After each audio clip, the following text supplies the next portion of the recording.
The stagecoach lurched to a stop in front of the weathered trading post, and Penelope Foster stumbled out onto the dusty ground of Tascosa, Texas, clutching the torn remnants of her traveling dress around her thin frame, wondering if she had made the worst mistake of her life.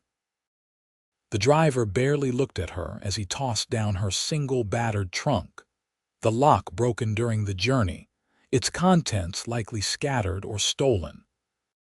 Penelope stood in the blazing August sun of 1878, her dark auburn hair escaping its pins, her face streaked with dust and tears she had shed during the nightmarish journey from Philadelphia.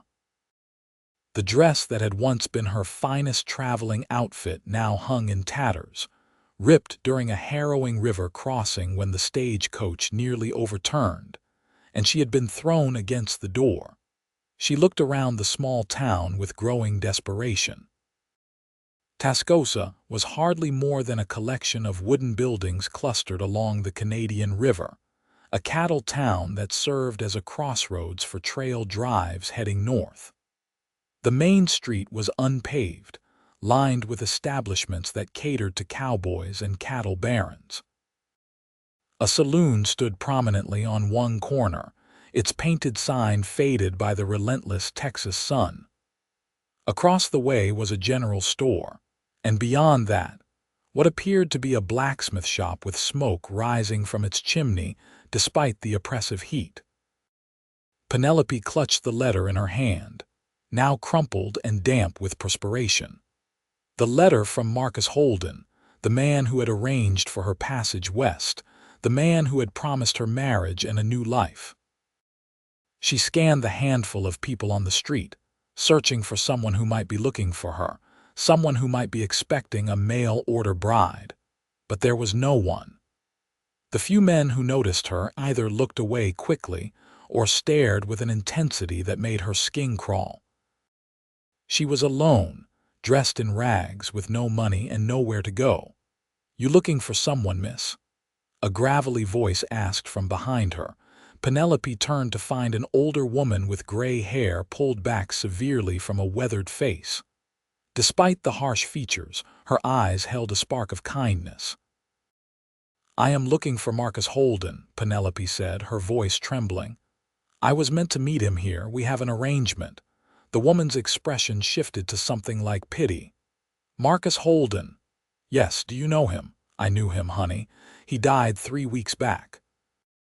Took a fever and never recovered. I am sorry, truly sorry." The world tilted beneath Penelope's feet.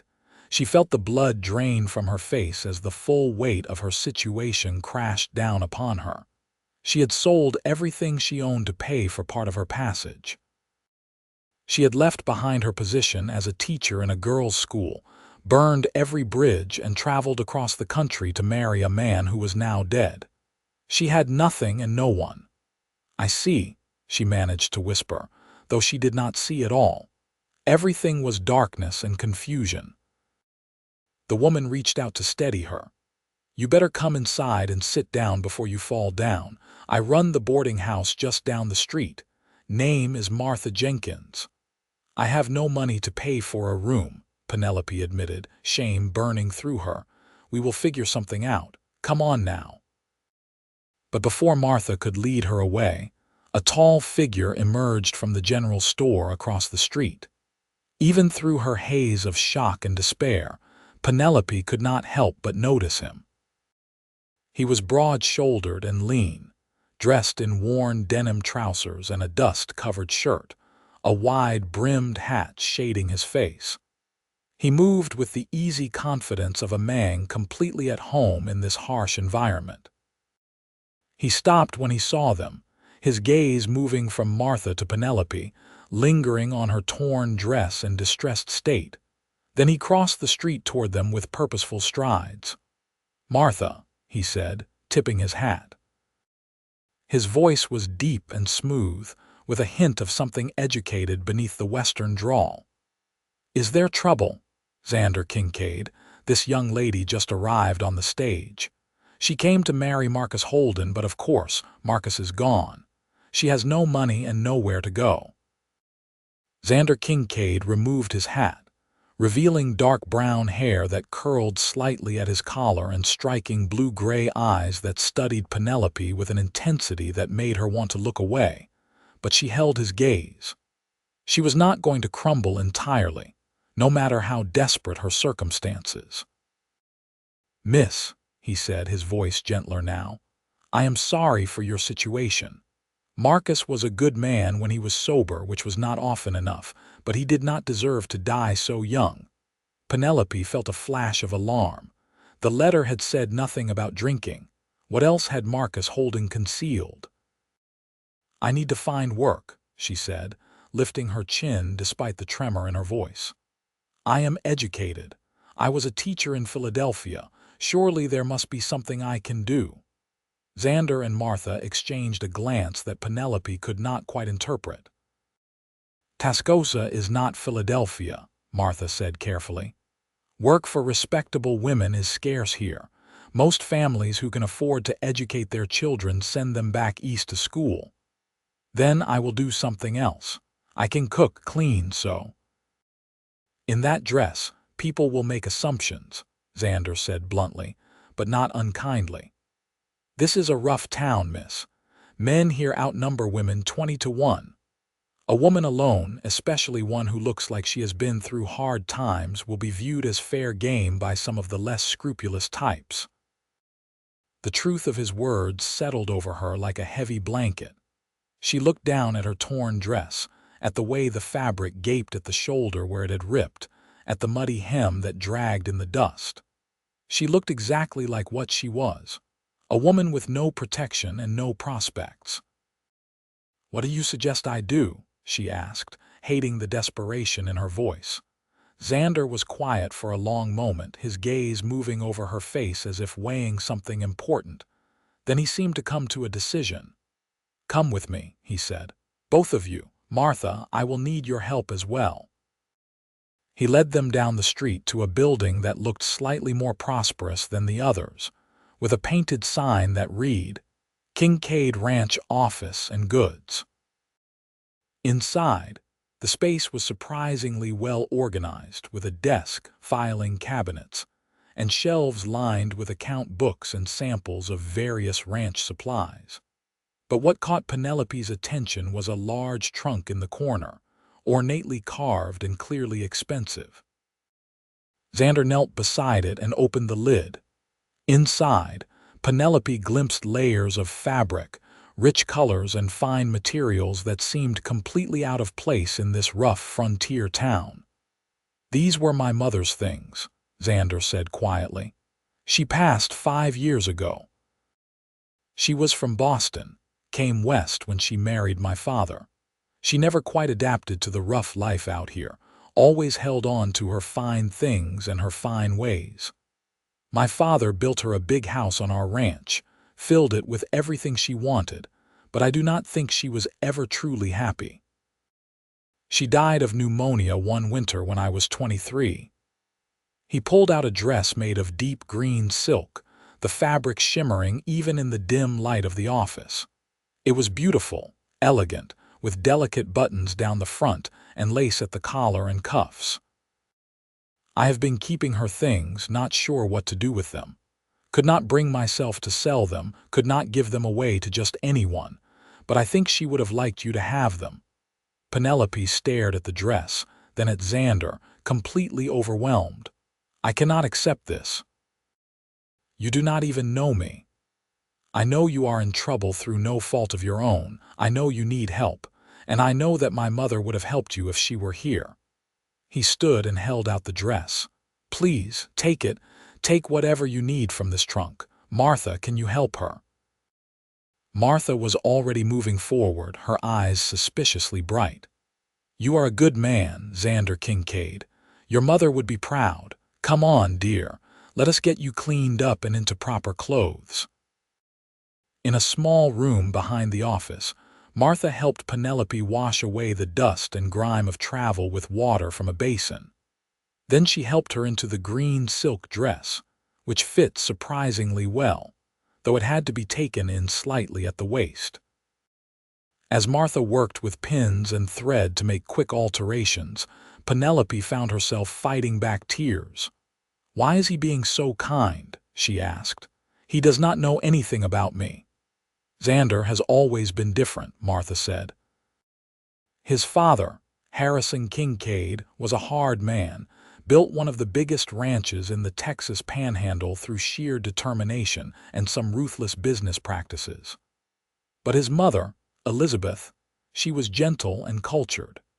Xander got his father's strength and his mother's heart.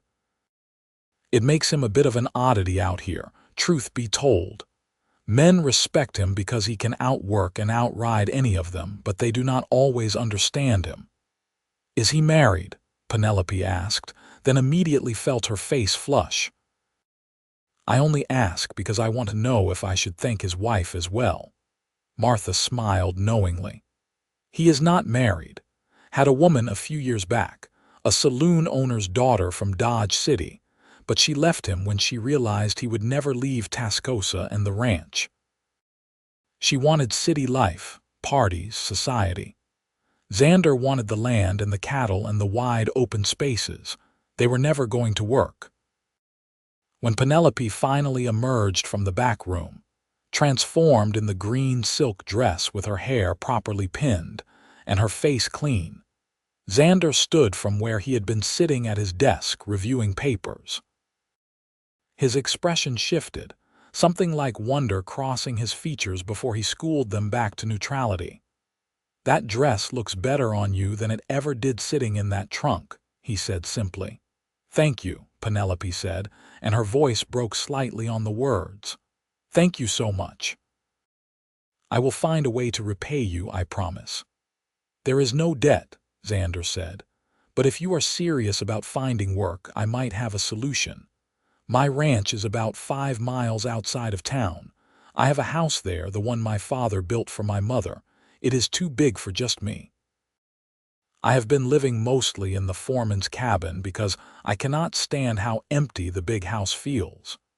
But it needs someone to manage it, to keep it from falling into complete disrepair.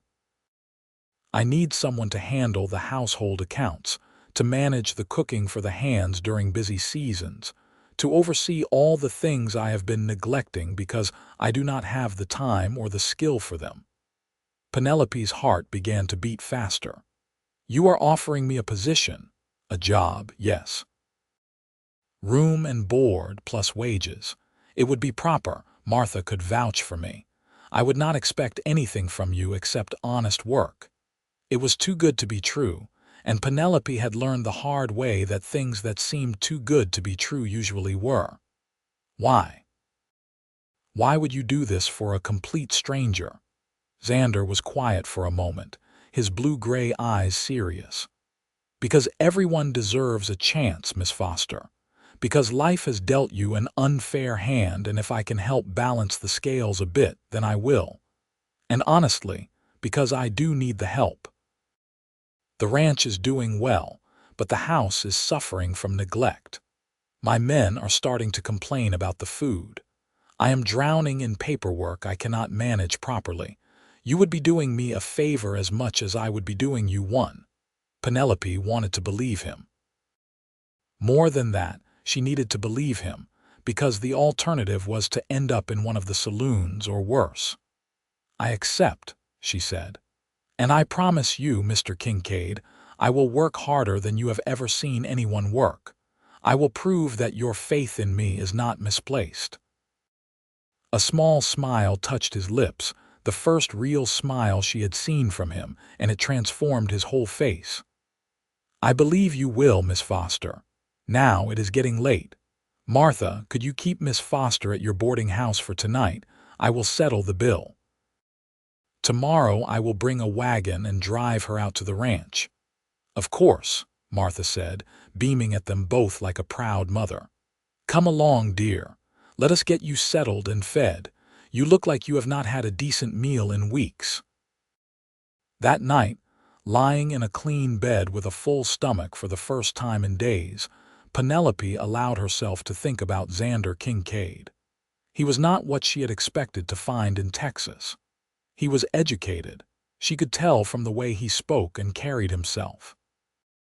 He was handsome in a rugged way that was completely different from the pale scholars and merchants she had known back east. But more than that, he was kind. In a world that had shown her so much cruelty in such a short time, his kindness felt like a miracle. She touched the silk of the green dress, now hanging carefully on a hook by the bed, and wondered what kind of woman Elizabeth Kincaid had been. What would it be like to live in her house, to walk in her footsteps? And what would it be like to work for her son, to see him every day, to be near him? Penelope pushed the thought away. She was being foolish. Xander Kincaid was her employer, nothing more. She was his housekeeper, nothing more. She needed to remember her place and not let her imagination or her gratitude turn into something dangerous. But as she drifted off to sleep, she could not help but remember the way he had looked at her when she emerged in the green dress, the way something had flickered in his eyes before he had hidden it away. The next morning dawned clear and hot. Xander arrived at the boarding house just after sunrise, driving a sturdy wagon pulled by 2 horses.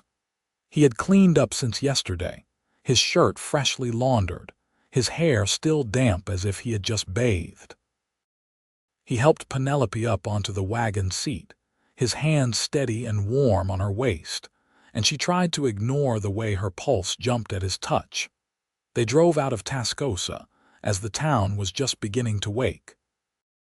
The landscape stretched out before them, vast and open, nothing like the cramped streets and tall buildings of Philadelphia. The prairie grass rippled in the breeze, dotted here and there with scrubby mesquite trees. In the distance, Penelope could see cattle grazing, hundreds of them, perhaps thousands. "This is all your land?" she asked, awed by the sheer scope of it. "Most of what you can see in this direction," Xander said. "My father started with a small claim and built it up over 25 years. When he died 2 years ago, he left it all to me. I have been trying to maintain what he built and expand where I can. It is hard work and it is lonely work, but it is mine. You must be proud." "I am, and I am terrified of failing, of losing what he worked so hard to build. Sometimes I lie awake at night thinking about all the ways things could go wrong. Drought, disease, cattle thieves, market crashes. There are 100 ways to lose a ranch out here. But you are still here, still fighting." He glanced at her, and there was something vulnerable in his expression. "I do not know how to do anything else. This land is in my blood now. I could not leave it any more than I could stop breathing." They rode in comfortable silence for a while, and Penelope found herself relaxing into the rhythm of the wagon. The morning air was fresh and clean, not yet heated to the brutal temperatures of midday.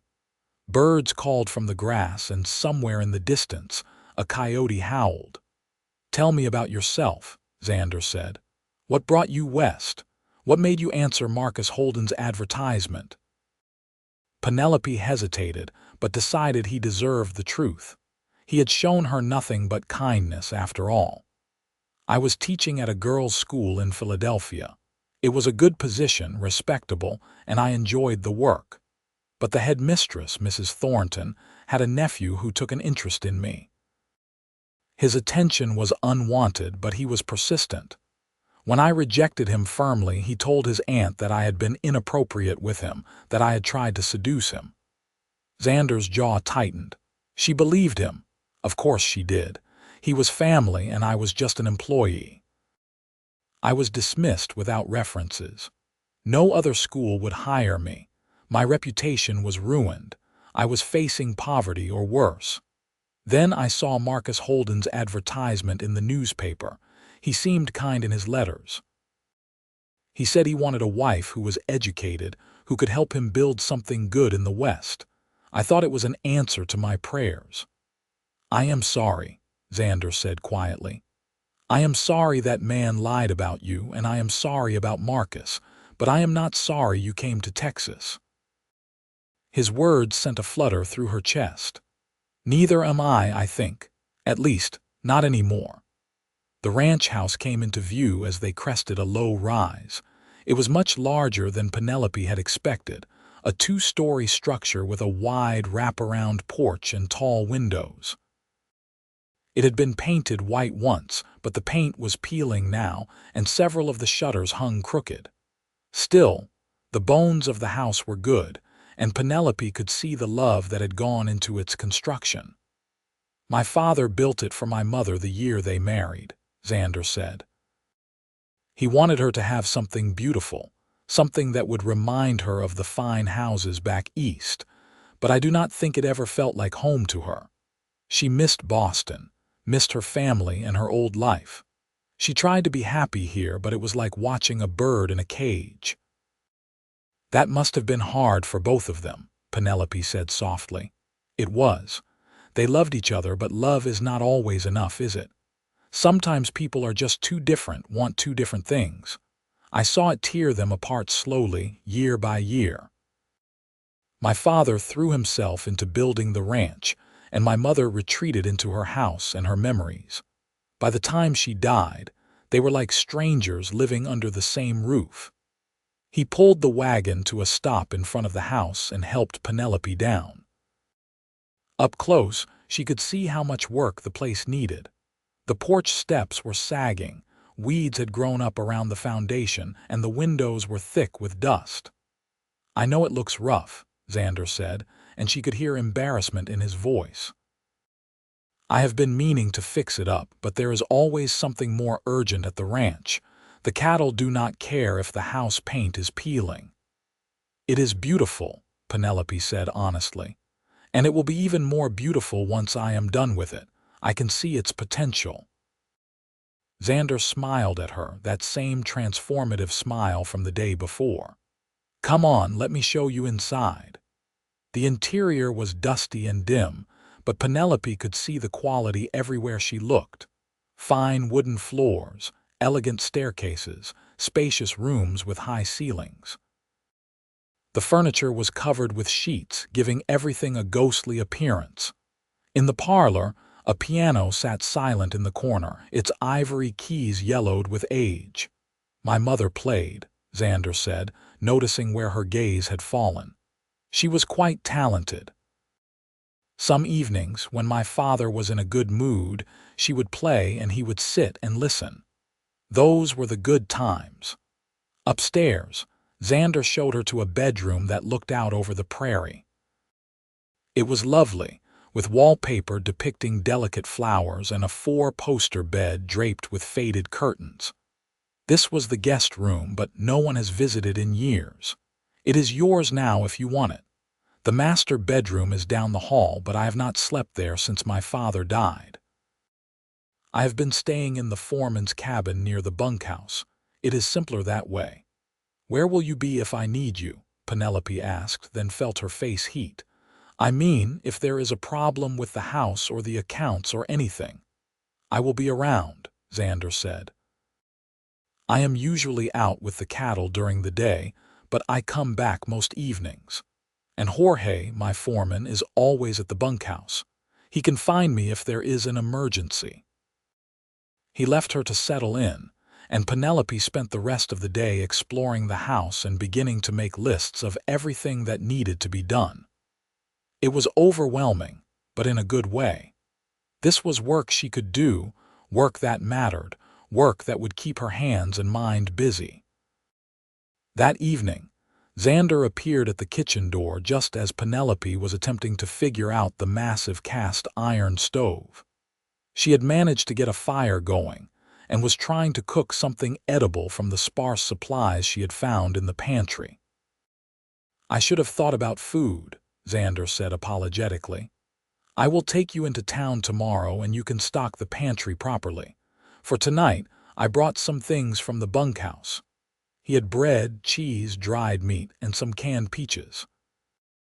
They ate together at the kitchen table, an oddly intimate meal despite its simplicity. "Tell me about the ranch," Penelope said. "How many men work here? What will I need to know?" "I have about 20 regular hands, more during roundup and cattle drives. Most of them are good men. A few are rough around the edges, but Jorge keeps them in line. Jorge Martinez has been with the ranch since my father's time. He is like family. His wife Maria cooks for the men in the bunkhouse, but she has been asking for help. Maybe you and she could work together, especially during busy times when we need to feed large crews. I would like that, Penelope said. I do not know much about ranch life yet. I will need people to teach me. You will learn fast, I can tell. You have that determined look about you. They talked late into the evening, Xander telling her about the ranch operations, about the cattle drives to Dodge City, about the challenges of running a large operation with limited resources and unpredictable markets. Penelope found herself fascinated, asking questions, offering suggestions from her experience managing the household accounts at the school. You have a head for numbers, Xander observed. That is good. My bookkeeping has been a disaster. Would you be willing to take that over, of course? That is part of managing a household, is it not? This is more than a household. This is a business. But if you are willing, I would be grateful. I will pay you extra for the additional work. You are already paying me generously, Penelope protested. And I will pay you more if you take on more responsibilities. Fair is fair. When Xander finally left for the night, heading back to his cabin near the bunkhouse, Penelope stood on the porch and watched him go. The stars were brilliant overhead, more stars than she had ever seen in her life, the Milky Way a glowing river across the black sky. The prairie stretched out in all directions, dark and mysterious and beautiful in a way that made her chest ache. She had been so afraid when she stepped off that stagecoach. Now, barely 24 hours later, she felt the first stirrings of something that might be hope. The weeks that followed established a rhythm to Penelope's days. She rose early before the sun and spent the morning cleaning and organizing the house. Room by room, she brought the old place back to life. She washed windows until they sparkled, beat dust from rugs, polished furniture until the wood glowed. She took down the sheets that had covered everything like shrouds and opened all the curtains to let in the light. In the afternoons, she worked on the ranch accounts, poring over ledgers and receipts, organizing everything into a system that actually made sense. She discovered that Xander had been undercharging some of his buyers and overpaying some of his suppliers, simply because he had not had time to track everything properly. She renegotiated contracts, found better prices, and saved the ranch a significant amount of money in just the first month. Xander was amazed and grateful. I knew I needed help, but I did not realize how much until you got here. You are working miracles, Penelope. He had started using her first name after the first week, and she had invited him to do so. It seemed silly to be formal when they saw each other every day, when they ate dinner together most evenings after he returned from the range. Those dinners became the highlight of Penelope's days. She would cook, using skills she had learned from her mother and experimenting with new recipes adapted to the ingredients available in Texas. Xander would arrive, dusty and tired but always with a smile when he saw her. They would eat together and talk for hours. He told her stories about growing up on the ranch, about learning to ride before he could walk, about the time he got lost on the prairie when he was 8 years old, and spent a terrifying night alone under the stars before his father found him. He told her about the seasons of ranching life, the spring branding, the summer cattle drives, the autumn sales, the winter maintenance. He talked about his dreams for the ranch, about wanting to improve the bloodlines of his cattle, about plans to build better facilities and dig more wells. She told him about her childhood in Philadelphia, about her father who had been a clerk and her mother who had taken in sewing to make ends meet. She told him about discovering her love of learning, about winning a scholarship to a teaching college, about the pride on her parents' faces when she got her first position. She told him about their deaths, her father from a heart attack and her mother from grief 6 months later, leaving Penelope alone in the world at 21. "I think that is why I was so desperate to believe Marcus Holden's letters," she admitted one evening. "I was so tired of being alone. I wanted to belong somewhere to someone. I wanted a family again." Xander reached across the table and took her hand, his calloused palm warm against hers. "You belong here now, Penelope. You have made this house into a home again. You have become essential to this ranch and to me. I hope you know that." His touch sent electricity through her entire body, and she found she could not look away from his eyes. In the lamplight, they looked more blue than gray, deep and sincere, and full of something she was afraid to name. "I do know that," she whispered. "And I am grateful every single day that I came to Tascosa, even though it was not the way I planned." He released her hand slowly, almost reluctantly, and the loss of contact felt like a physical ache. They were treading into dangerous territory, Penelope knew. She was his employee, dependent on him for everything. Any feelings she might be developing were complicated by that power imbalance. And yet, when she lay in bed at night, it was Xander's face she saw before sleep claimed her. She became friends with Maria Martinez, Jorge's wife. Maria was a warm, maternal woman in her mid-40s who took Penelope under her wing and taught her everything about Texas cooking. Together, they would prepare huge meals for the ranch hands, especially during busy times. Maria also taught her about the social dynamics of ranch life, about which hands were reliable and which needed watching, about the rhythms and traditions that governed the community. "Xander is a good man," Maria told her one day as they were making tortillas together. "But he has been alone too long. Since that woman left him, since his mother died, he has closed himself off. He works too hard, thinks too much, does not let himself feel anything. But you have opened something in him, I see it." "We are just friends," Penelope protested weakly. Maria laughed. "You keep telling yourself that, Mija, but I see the way he looks at you. I see the way you look at him when you think no one is watching. There is more than friendship there, whether you admit it or not." Penelope could not deny it to herself anymore. She was falling in love with Xander Kincaid. It had started with gratitude, but it had grown into something much deeper. She loved his strength and his kindness in equal measure. She loved the way he treated everyone with respect, from his foreman to his lowest ranch hand. She loved his passion for the land and his determination to honor his father's legacy while making it his own. She loved the way he listened when she spoke, really listened, as if her thoughts and opinions mattered. She loved his laugh, which was rare but beautiful when it came. She loved everything about him, and it terrified her. What if she was reading too much into his kindness? What if his interest in her was purely practical, an employer appreciating a good employee? What if she made a fool of herself by revealing her feelings and ruined the life she had built here? The summer heat intensified, and with it came challenges for the ranch. A drought set in, and water became increasingly scarce.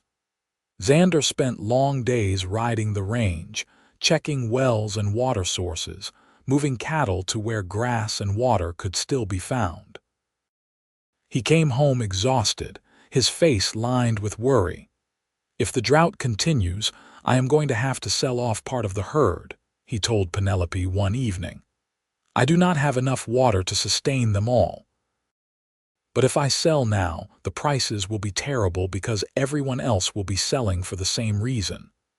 "What about drilling new wells?" Penelope suggested. "That takes money I do not have right now, and time I do not have, and there is no guarantee we would hit water." Penelope thought about the ranch accounts, about the savings she had been building up through her careful management. "What if we used the money I have saved? Would that be enough to hire someone to drill?" Xander stared at her. That money is meant for operating expenses for emergencies. This is an emergency, and if we can find water, it will be worth far more than what we spend to drill for it." He studied her for a long moment, then shook his head in wonder. "You really have a head for this, do not you? All right, let us do it. Let us find a well driller and take the risk." They brought in a man from Amarillo who specialized in drilling wells.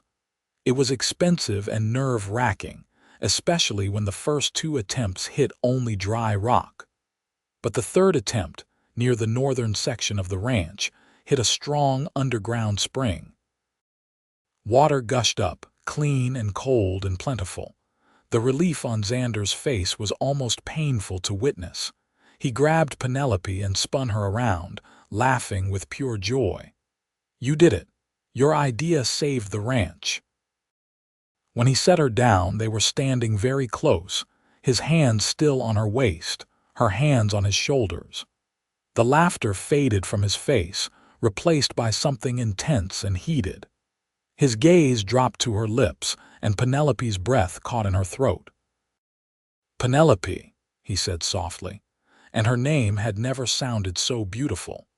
But before anything could happen, Jorge came riding up with news of a problem with some cattle that needed immediate attention.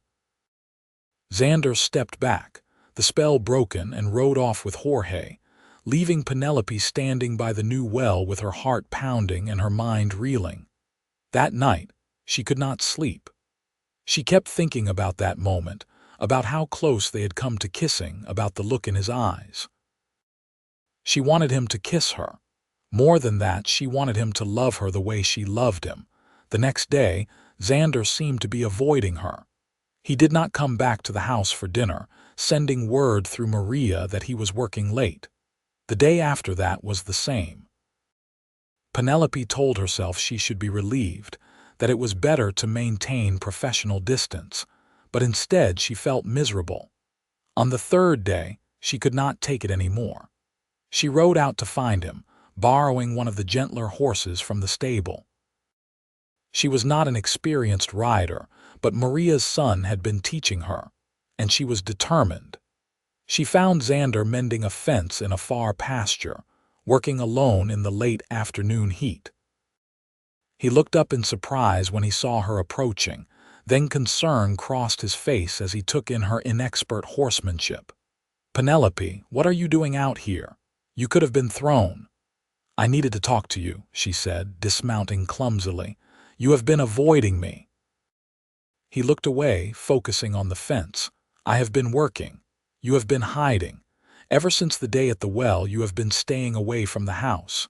Did I do something wrong?" "No," he said roughly. "No, you did nothing wrong. I am the problem." "What does that mean?" He turned to face her fully, and the anguish in his expression made her chest tighten. "It means I have feelings for you that I should not have. You work for me. You depend on me. I brought you into my home promising you would be safe, and now I am thinking things, wanting things that I have no right to want. I have been staying away because I do not trust myself around you anymore." Penelope's heart soared even as her mind raced. "What if I want the same things?" "You do not know what you want. You are grateful to me, and you might be confusing that with something else." "Do not tell me what I feel," Penelope said sharply. "I am 24 years old, Xander. I know the difference between gratitude and love. I have been in love with you for weeks now. I just did not think you felt the same way." The word love hung between them, huge and undeniable. "You love me?" Xander asked, his voice barely above a whisper. "Yes, I love you. I love your kindness and your strength. I love the way you care for this land and everyone on it. I love talking with you every evening. I love your laugh and your smile. I love everything about you. And if you do not feel the same way, please just tell me so I can start trying to get over it." Instead of answering with words, Xander closed the distance between them in 3 long strides and kissed her. It was not a gentle kiss, not tentative or questioning. It was fierce and passionate, full of weeks of pent-up longing.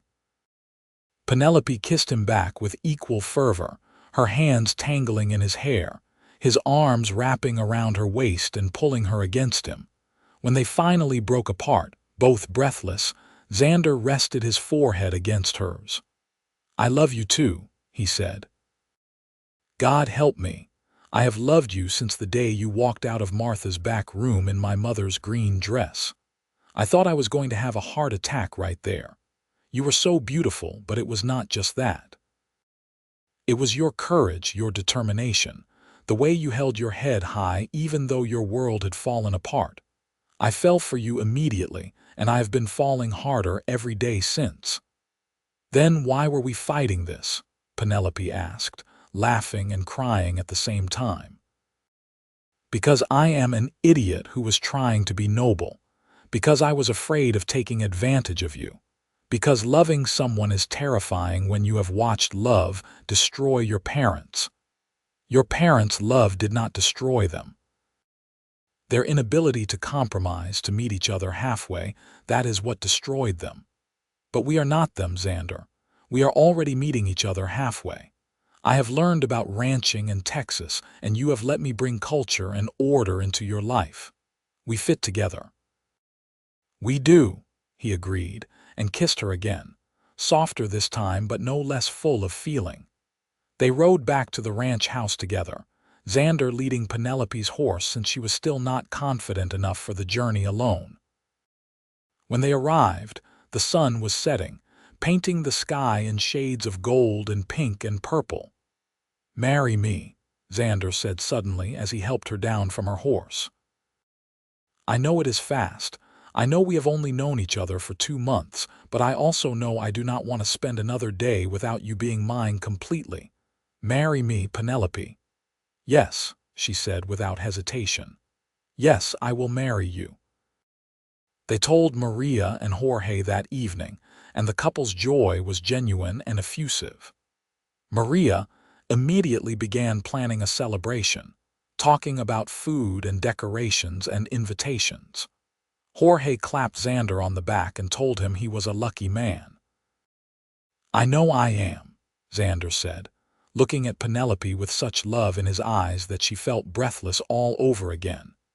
They were married 3 weeks later in early October, when the brutal heat of summer had finally broken and the air had turned crisp and clear. The ceremony took place at the ranch, in the yard between the big house and the bunkhouse. Nearly everyone from Tascosa attended, along with ranchers and their families from surrounding properties. Martha Jenkins cried through the entire ceremony. Maria had prepared a feast, and there was music and dancing that went on long into the night. Penelope wore a cream-colored silk dress from Elizabeth Kincaid's trunk, altered to fit her perfectly. Xander wore a new black suit that made him look devastatingly handsome. When the traveling preacher pronounced them man and wife, Xander kissed her in front of everyone, a kiss that was both tender and possessive, a public claim that she was his and he was hers. That night, they finally moved into the master bedroom together, the room that had stood empty since Harrison Kincaid's death. Penelope had cleaned it thoroughly and made it beautiful with fresh linens and flowers from Maria's garden. It was their room now, the start of their life together. Xander was gentle with her, patient and loving, taking his time to show her pleasure she had never imagined. Afterwards, they lay tangled together in the big bed, skin against skin, hearts beating in sync. "Are you happy?" Xander asked, his fingers tracing lazy patterns on her bare shoulder. "Happier than I ever thought possible," Penelope said honestly. "When I got off that stagecoach in my torn dress with nothing to my name, I thought my life was over. Instead, it was just beginning." "That torn dress was the best thing that ever happened to me," Xander said, and she could hear the smile in his voice. "It brought you into my life. It let me wrap you in silk and love just like you deserved. You did more than that. You gave me a home, a purpose, a future. You gave me everything." "We gave each other everything," Xander corrected. You have transformed this ranch, transformed me. Before you came, I was just existing, going through the motions. Now I am living again. Now I have something to build for, someone to come home to. You have made me believe in love again, in happiness again." They made love again slowly, sweetly, sealing their vows in the most intimate way possible.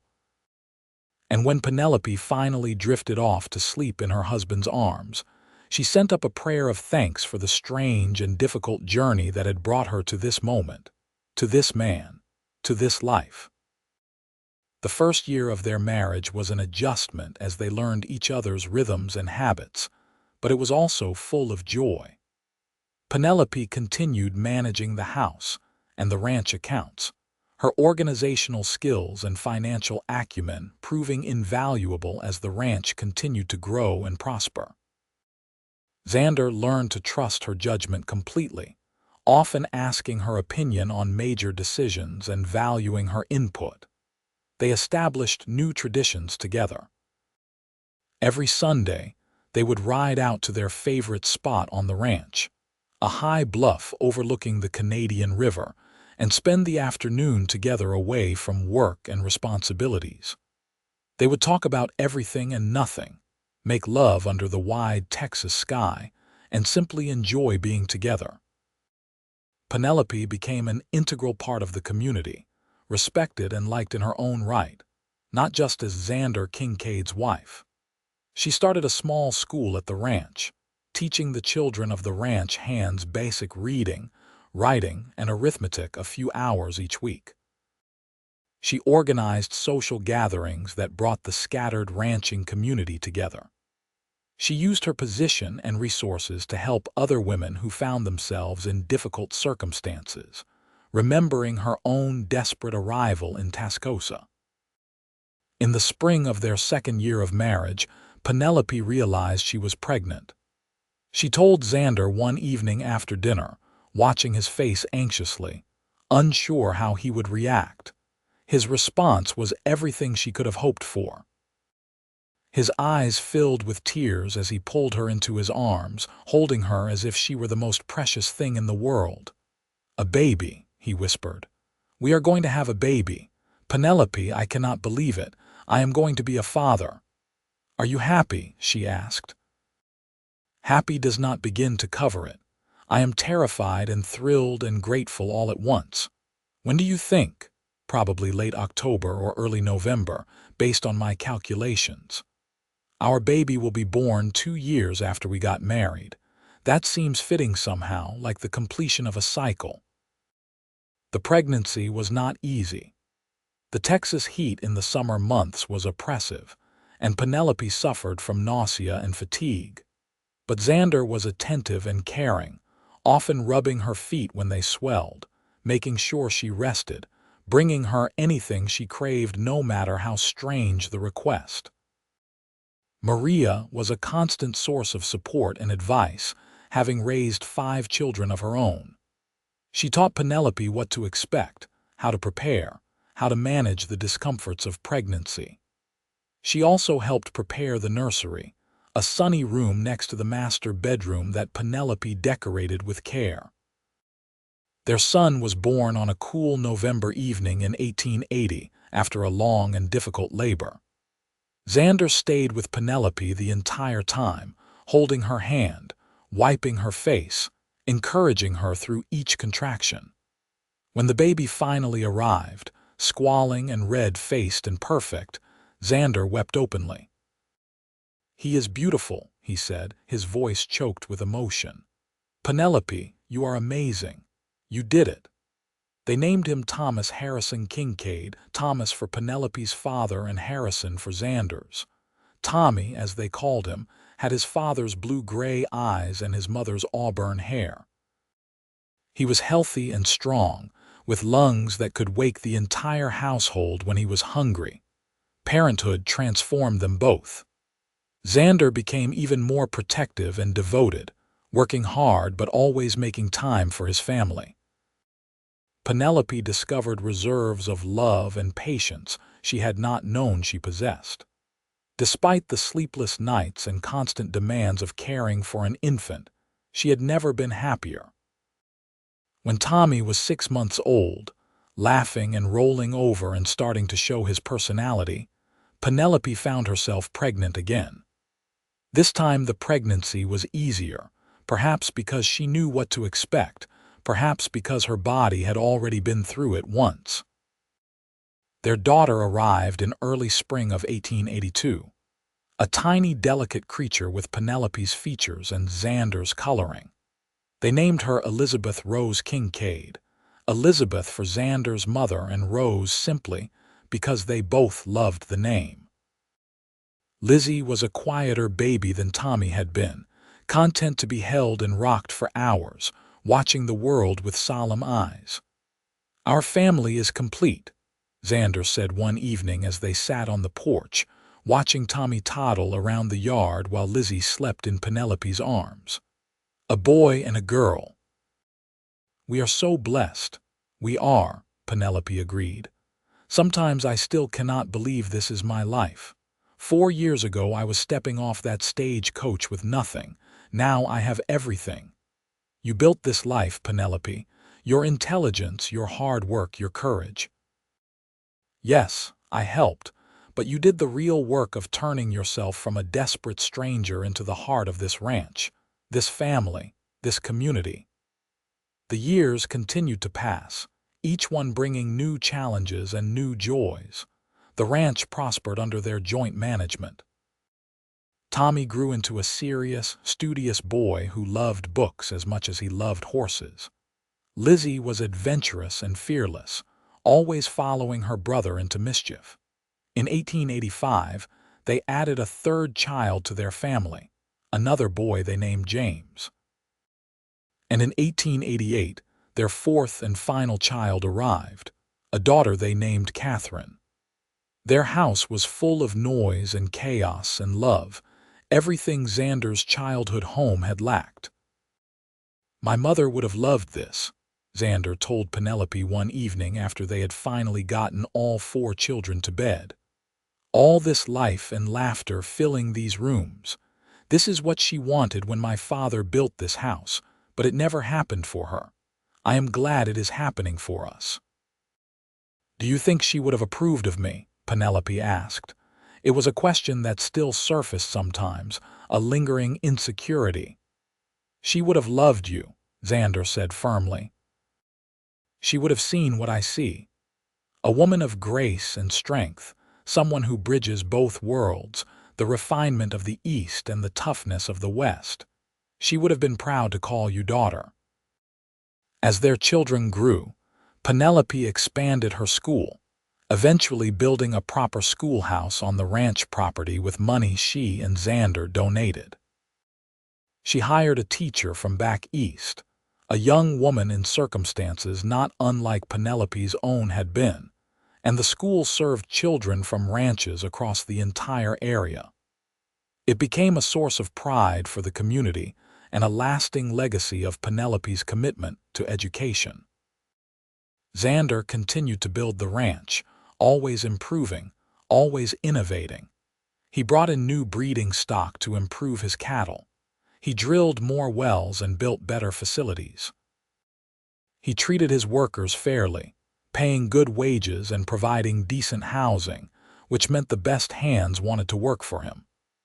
The Kincaid Ranch became known throughout Texas as one of the best-run operations in the state, but success brought new challenges.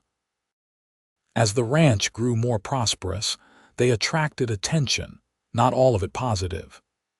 In the summer of 1890, a gang of cattle thieves targeted several ranches in the area, including theirs. They lost nearly 50 head of cattle before Xander and some of the other ranchers organized a group to track down the thieves. It was a tense week while Xander was gone, riding with the posse. Penelope tried to maintain normalcy for the children, but she could not hide her worry. She kept thinking about Xander's mother, about loving someone who might not come home one day. But Xander did come home, tired and dirty but safe. They had caught the thieves and recovered most of the stolen cattle. That night, Penelope held him tightly, her face buried in his chest, breathing in his familiar scent and thanking God for his safety. "I was so scared," she admitted.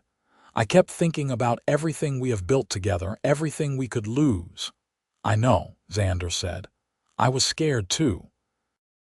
Not so much of dying, but of leaving you and the children alone. Promise me something, Penelope. If anything ever happens to me, promise me you will keep the ranch going. Do not sell it, do not give up on it. This place is our legacy. I want our children and grandchildren to have it." "Nothing is going to happen to you," Penelope said fiercely. "We are going to grow old together, watch our children grow up, spoil our grandchildren. We are going to have decades more together." And they did. The 1890s brought more prosperity and growth. Their children thrived, each developing their own personality and interests. Tommy went east to college, studying agriculture and business so he could come back and help run the ranch. Lizzie surprised everyone by becoming an accomplished horsewoman, able to outride most of the ranch hands by the time she was 16. James loved working with cattle, spending hours learning every aspect of ranch management from his father. Catherine, the youngest, had her mother's love of books and teaching, often helping in the school. In 1898, when Tommy was 18 and about to graduate from college, he brought home a young woman he wanted to marry. Her name was Anna, and she was smart and kind and perfect for him. Watching her eldest son get married, Penelope felt the full weight of time passing, but it was a good feeling, a sense of the cycle continuing. Lizzie married a neighboring rancher's son in 1900, a young man who respected her independence and loved her fire. James announced his engagement the following year. Only Catherine remained unmarried, content for now with her teaching and her studies. Xander and Penelope became grandparents in 1899, when Tommy and Anna had a daughter. More grandchildren followed in quick succession as all their children started families. The big house that had once been too empty now overflowed during holiday gatherings, filled with children and grandchildren, love and laughter echoing off the walls. In 1905, on a warm evening in late summer, Xander and Penelope sat together on the porch as they had done thousands of times before. They were both in their 50s now, their hair streaked with gray, their faces lined by years of Texas sun and hard work. But they were still strong, still active, still deeply in love. "You ever regret it?" Xander asked suddenly. "Coming west, I mean. Do you ever wish you had stayed in Philadelphia, found a different way?" Penelope took his hand, her fingers intertwining with his in a gesture as natural as breathing after 27 years of marriage. "Not for a single moment," she said. "That torn dress, that terrible journey, Marcus Holden's death, all of it brought me to you. I would go through it all again in a heartbeat if I knew you were waiting at the end." "I was thinking today about the first time I saw you," Xander said. "Standing there in front of Martha's boarding house, looking so lost and scared but trying to be brave. I knew in that moment that my life was about to change. I just did not know how much. You wrapped me in silk when I had nothing but rags. You gave me love when I had nothing but loneliness. You built a life with me, Xander, the finest, most beautiful life I could have imagined." "We built it together," Xander corrected, as he always did. "Every bit of it together." They sat in comfortable silence as the sun set over their land, over the empire they had built through hard work and love and determination. In the distance, they could see some of their grandchildren playing near the new well, the one that had saved the ranch all those years ago. The cattle grazed peacefully. The crops were coming in well. The ranch hands were settling in for the evening. Everything was exactly as it should be. "I love you," Penelope said softly. I have loved you since 1878, and I will love you until I draw my last breath." "And I love you," Xander replied. "My mail-order bride who arrived in tatters and transformed into a queen, my partner, my love, my everything."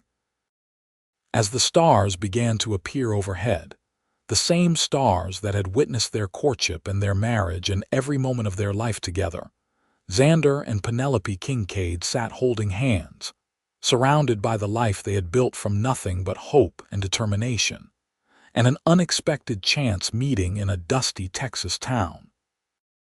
Their story had begun with loss and desperation, but it had become something beautiful, something lasting, something that would endure for generations in the land they loved and the family they had created. The years continued to pass with a gentle rhythm. Xander and Penelope watched their grandchildren grow, some choosing to stay on the ranch and learn the family business, others heading east for education or striking out to build their own lives. The Kincaid Ranch remained a fixture of the Texas Panhandle, respected and prosperous, a testament to what two people could build when they worked together with love and determination. In 1910, Tascosa had changed dramatically from the rough cattle town where Penelope had first arrived. The cattle drives had largely ended, replaced by railroads. The wild frontier days had given way to a more settled, civilized way of life. The town had grown, adding churches, schools, and proper businesses. But through all the changes, the Kincaid Ranch remained a constant, and Xander and Penelope remained at its heart. On their 30th wedding anniversary, their children and grandchildren organized a huge celebration. Nearly 200 people attended, coming from all over Texas and beyond. There were speeches and toasts, music and dancing, and enough food to feed an army, prepared by Maria's daughters and granddaughters who had learned from the master. Tommy stood to give a toast, his voice carrying over the crowd. "My parents built something special here. They took a rough piece of Texas prairie and turned it into a thriving ranch. But more than that, they built a family, a community, a legacy. They showed all of us what real partnership looks like, what real love looks like. They taught us that it does not matter where you start in life, it matters where you are determined to go. My mother arrived here with nothing but a torn dress and a broken dream. My father gave her silk and love, and together they built an empire." To Xander and Penelope Kincaid, the finest parents and the finest example anyone could ask for. The crowd erupted in cheers and applause. Penelope felt tears streaming down her face as Xander pulled her close and kissed her in front of everyone, just as he had on their wedding day 3 decades earlier. That night, alone together in their bedroom, Penelope looked around at the space they had shared for so long. The furniture was the same, lovingly maintained over the years. The windows still looked out over the prairie, though now there were more buildings, more signs of human habitation than there had been in 1878, but the essence of the place remained unchanged. 30 years, she said wonderingly. It feels like yesterday and like forever all at once. Best 30 years of my life, Xander said. Every single day with you has been a gift, even the hard days, the droughts and the financial struggles and the worries about the children. Especially those days, because we faced them together. That is what marriage is, Penelope. It is not just sharing the good times. It is standing side by side through the storms and knowing you are not alone. They continued to age gracefully into their 60s and then their 70s. Xander handed over more and more of the day-to-day ranch operations to Tommy and James, though he still rode out most days to check on things, unwilling to completely let go of the land he loved. Penelope stepped back from managing the accounts, teaching Catherine's eldest daughter the system she had developed over decades. But she remained the matriarch of the family, the one everyone turned to for advice and wisdom. In 1920, they celebrated their 40th anniversary more quietly, with just family gathered around them. By now, they had 12 grandchildren and 5 great-grandchildren, with more on the way. The big house was once again filled with noise and chaos and love, just as it had been when their own children were young. "We did good, did we not?" Xander said to Penelope that evening as they watched their descendants interact. "We built something that will last." "We did very good," Penelope agreed.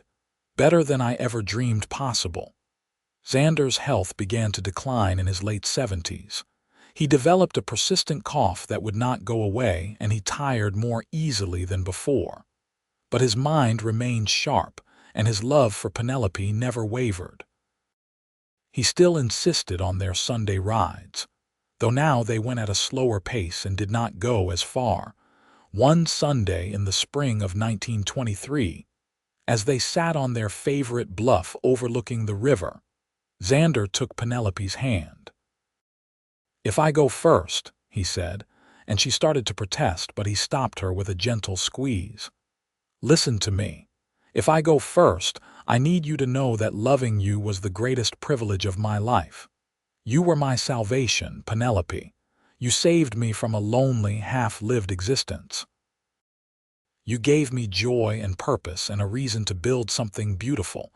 Promise me you will remember that." "I will remember," Penelope said through her tears. "But you are not going anywhere. We still have years ahead of us." They had a few more years, but not as many as Penelope wanted. Xander passed away peacefully in his sleep in January of 1926, just 2 months shy of his 78th birthday. He died as he had lived, with dignity and grace, surrounded by the family he loved in the house he had built with his father and filled with joy alongside his wife. Penelope mourned him deeply, feeling as if half of her soul had been torn away. But she did not crumble. She had learned too much strength over the years, had survived too much to completely break now. She leaned on her children and grandchildren, let them support her as she had supported them over the years. She remained at the ranch, in the house she and Xander had made their own. She still rode out to the bluff sometimes, sitting in their special spot and talking to Xander as if he could hear her, telling him about the family and the ranch and how much she missed him. "You wrapped me in silk and love," she would say to the wind, to the sky, to wherever be his spirit might be. "And I have been wrapped in that love every day since. I carry it with me still. I will carry it until we are together again." Penelope Foster Kincaid lived another 12 years, passing away peacefully in her sleep in 1938 at the age of 84. She died in the master bedroom of the house, in the bed she had shared with Xander for 48 years, surrounded by photographs of their life together and the children and grandchildren who had been her greatest joy. Her funeral was attended by hundreds of people from across Texas and beyond. The Kincaid Ranch closed for the day. All operations ceased, as the family and community said goodbye to a woman who had become a legend in her own right. She was buried beside Xander on the bluff overlooking the river, the spot they had loved so much, with a simple headstone that read, "Penelope Foster Kincaid, 1854–1938. Beloved wife, mother, grandmother, she arrived with nothing and left a legacy of love." The Kincaid Ranch continued, passed down through the generations, each one adding their own chapter to the story while honoring the foundation that Xander and Penelope had built. The house remained standing, lovingly maintained, a testament to the love that had transformed it from an empty shell into a home. And sometimes, on quiet evenings when the wind blew just right across the Texas prairie, people swore they could feel the presence of the couple who had built it all. The cowboy who had seen a woman in need and offered her everything he had. The mail-order bride who had arrived in a torn dress and found love, purpose, and a home in the Wild West. Their story became part of the ranch's lore, passed down from generation to generation. Great-great-grandchildren would ask to hear about how their ancestors met, about the torn dress and the silk, about the well that saved the ranch, about the love that built an empire. And as the stories were told and retold, Xander and Penelope lived on, their love transcending time and death, forever young in the memories and hearts of those who came after. The legacy they left was not just land and cattle and prosperity, though there was certainly that. Their true legacy was the example they set, the proof that love could overcome any obstacle, that two people working together could build something beautiful and lasting, that it did not matter how you started your journey, only how you chose to continue it. Penelope Foster had stepped off a stagecoach in 1878 with nothing but a torn dress and broken dreams. Xander Kincaid had wrapped her in silk and love, and together they had built a life that would echo through generations, a love story for the ages, a testament to the power of kindness, determination, and finding your perfect match in the most unexpected place. Their story was complete, their circle closed, their love eternal.